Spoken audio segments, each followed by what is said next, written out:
باطل إن الباطل كان زهوقا. السلام علیکم ورحمۃ اللہ وبرکاتہ. حامد و مسلین اما بعد. اسلامی بھائیوں، شریعت اسلامیہ نے ہم تمام لوگوں کو یہ تعلیم دی ہے کہ ہم کفایت شعاری اور قناعت کے ساتھ زندگی بسر کریں. قناعت یہ عربی لفظ ہے جس کا معنی ہے کہ اللہ رب العالمین نے جو کچھ ہمیں عطا کیا ہے، خواہ وہ کم ہو یا زیادہ، اس پر ہم راضی ہو جائیں اور اللہ رب العالمین کا شکر ادا کریں. میرے پیارے بھائیوں، جس آدمی کو قناعت حاصل ہو جاتی ہے وہ آدمی بہت ہی خوش قسمت ہے، کیونکہ قناعت اس دنیا میں سب سے بڑی طاقت اور دولت ہے. قناعت یہ ایک ایسی صفت ہے، وصف ہے، جس کے ذریعے سے انسان اس دنیا میں خوشگوار زندگی گزارتا ہے، پلیزر لائف بسر کرتا ہے اور بہت ہی پرسکون ماحول میں وہ رہتا ہے.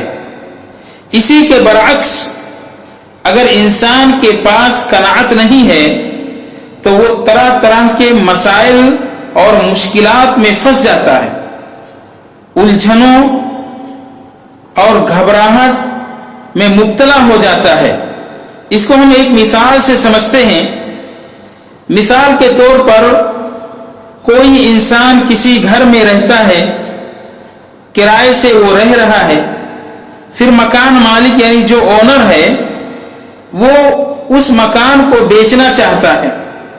اب جو کرایہ دار ہے وہ چاہتا ہے کہ میں اس مکان کو خرید لوں، اور اس مکان کے خریدنے کے لیے وہ آدمی ہر طرح کی اپنی انرجی، توانائی، روپیہ، پیسہ، وقت، دولت سب لگا دیتا ہے، پھر بھی وہ مکان اس کے ہاتھ میں نہیں آتا. اب یہاں پر ہمارے سامنے دو نتیجے نکل کر آئیں گے.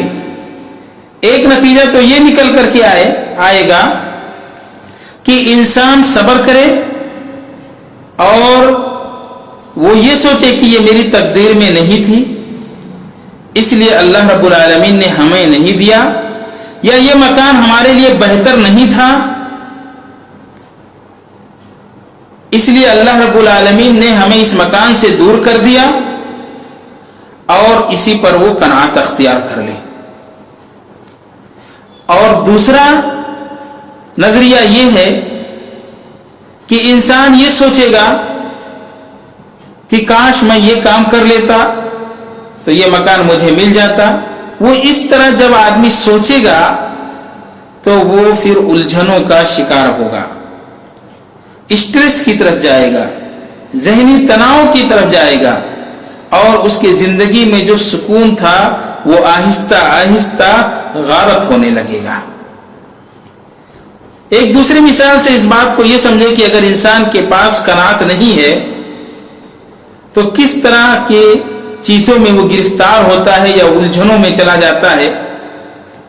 مثال کے طور پر کوئی انسان کسی شخص سے محبت کرتا ہے، یا مان لیجئے وہ کسی لڑکی سے محبت کرتا ہے اور وہ چاہتا ہے کہ میں اس کے ساتھ زندگی گزاروں، بسر کروں،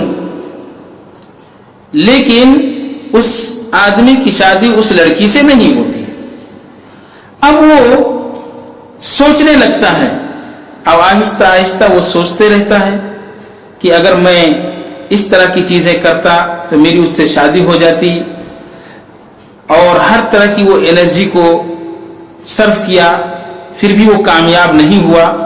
ہونا تو یہ چاہیے تھا کہ وہ قانع ہو جاتا اور اپنی تقدیر پر راضی ہو جاتا کہ میرے تقدیر میں وہ نہیں تھی، بلکہ اللہ رب العالمین نے میرے لیے اس سے بہتر کسی کو رکھا ہے. یہ چیزیں وہ سوچتا اور اسی پہ صبر کرتا اور اللہ کا شکر ادا کرتا تو اس کے لیے بہت ہی مفید ہوتا، بہتر ہوتا. لیکن آدمی اب وہ ماضی کے بارے میں سوچنے لگتا ہے اور دیگر دوسری چیزوں کے بارے میں سوچنے لگتا ہے. اس کا نتیجہ یہ نکلتا ہے کہ وہ ڈپریشن کا شکار ہو جاتا ہے. اور اس طرح کے ایک واقعات نہیں ہزاروں واقعات ہیں کہ انسان ڈپریشن کا شکار ہو گئے, اسٹریس میں چلے گئے, ذہنی تناؤ میں چلے گئے اور وہ اپنی زندگی کو برباد کر دیے, تباہ کر دیے, صرف ایک چیز کی وجہ سے کہ ان کے پاس قناعت نہیں تھی, قناعت نام کی چیز نہیں تھی. تو میرے پیارے بھائیوں, اگر اس طرح کی سچویشن ہمارے سامنے پیش آ جائے یا اس طرح کے حالات بن جائیں تو ہم ان مبارک کلمات کو پڑھیں جو بہت ہی پیارے کلمات ہیں. ان کلمات کو اگر ہم پڑھیں گے تو ہر طرح کی الجھنوں سے انشاءاللہ العظیم ہم دور رہیں گے. اللہم اغفر لی ذنبی ووسع لی خلقی وطیب لی کسبی وقنعنی بما رزقتنی ولا تذہب قلبی الی شیء صرفتہ عنی. یہ بہت ہی مبارک کلمات ہیں.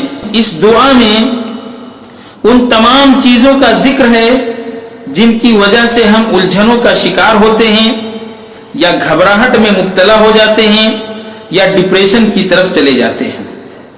پہلی چیز, اللہم اغفر لی ذنبی, اے اللہ تو میری گناہوں کو معاف کر دے, اے اللہ تو ہماری خطاؤں کو معاف کر دے. کیونکہ گناہوں کا بوجھ یہ ایک ایسا بوجھ ہے جو انسان کے دل, دماغ, کمر, جسم کو توڑ ڈالتا ہے. یہ بوجھ نظر تو آتا نہیں ہے لیکن یہ حقیقت میں اتنا بھیانک اور خطرناک بوجھ ہوتا ہے کہ انسان کی کمر ٹوٹ جاتی ہے گناہوں کی وجہ سے, اس کے جسم چورا چورا ہو جاتے ہیں. تو اس لیے انسان سے گناہ ہو تو توبہ کرے.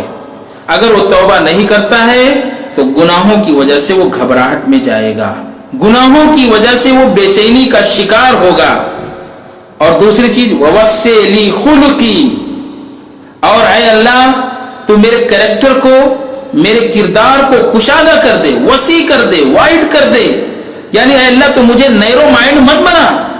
کیونکہ انسان جب تنگ نظری کا شکار ہوتا ہے تو طرح طرح کے مسائل اس کو آ کر کے گھیرتے ہیں, اور وہیں پر اگر وہ کشادہ مائنڈ ہوتا ہے اس کے پاس, یعنی وہ اس کے اخلاق بہت ہی وسیع ہیں, تو پھر ہر طرح کی جو مسائل اس کے پاس آئیں گے وہ اس کے وسیع اخلاق کی وجہ سے خود بخود وہ مسائل ختم ہو جائیں گے.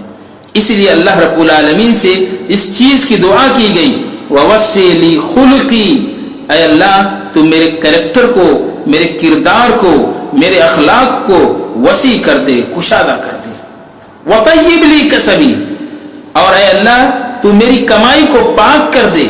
یعنی اے اللہ تو مجھے پاکیزہ رزق عطا فرما, حرام کمائی سے اے اللہ تو مجھے بچا. اور یہ بات ذہن نشی ہونا چاہیے کہ انسان کی کمائی اگر حرام ہوگی تو وہ انسان گھبراہٹ اور بے چینی کا شکار ہوگا. وَقَنِّعْنِي بِمَا رَزَقْتَنِي, اور اے اللہ جو کچھ تو نے مجھ کو دیا ہے, مجھ کو عطا کیا ہے, تو مجھے اس پر قانع کر دے, یعنی قناعت عطا کر دے.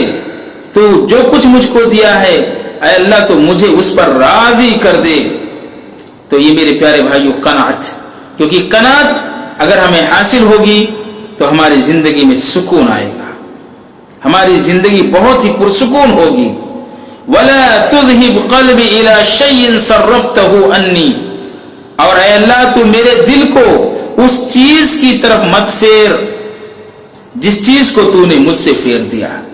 ٹکڑے کا مفہوم یہ ہے کہ ہم اللہ رب العالمین سے دعا کر رہے ہیں کہ اے اللہ میرے دل میں اس چیز کی طلب مت ڈال جس کو تو نے مجھ سے دور کر دیا ہے. اب چاہے وہ شخص ہو, چاہے وہ گھر مکان ہو, چاہے وہ دولت ہو, چاہے وہ پراپرٹی ہو, جو چیز مجھ سے دور ہو گئی اے اللہ اب تو میرے دل میں اس کی چاہت مت ڈال. کیونکہ وہ دل میں بار بار آنا, یہی چیزیں ہمیں اسٹریس کی طرف لے کر کے جاتی ہے, یہی چیزیں ہمیں ذہنی تناؤ کی طرف لے کر کے جاتی ہے, یہی چیزیں ہمیں ٹینشن کی طرف لے کر کے جاتی ہیں, ہمیں ڈپریشن کی طرف لے کر کے جاتی ہیں. اس لیے ہم اللہ رب العالمین سے دعا کرتے ہیں وَلَا تُذْهِبْ قَلْبِي إِلَى شَيْءٍ صَرَّفْتَهُ عَنِّي، اے اللہ تو دور کر دے اس چیز کو، جس چیز کو تو نے مجھ سے دور کر دیا، اے اللہ میرے دل کو بھی دور کر دے، اب میرے دل میں اس چیز کا خیال مت ڈال۔ تو میرے پیارے بھائیوں، یہ بہت عظیم دعا ہے، خاص طور سے ہمیں اس دعا کو اس موقع پر پڑھنا چاہیے جب ہم بے صبری میں مبتلا ہو جائیں، جس کی وجہ سے ہم گھبراہٹ اور بے چینی میں چلے جاتے ہیں۔ آخر میں ہم اللہ رب العزت سے دعا کرتے ہیں کہ الہ العالمین تو ہم تمام لوگوں کو ہر طرح کی برائیوں سے محفوظ رکھ، اور ساتھ ہی ساتھ اے اللہ تو ہمیں صبر اور قناعت جیسی عظیم دولت عطا فرما۔ آمین، تقبل یا رب العالمین۔ والسلام علیکم ورحمۃ اللہ وبرکاتہ۔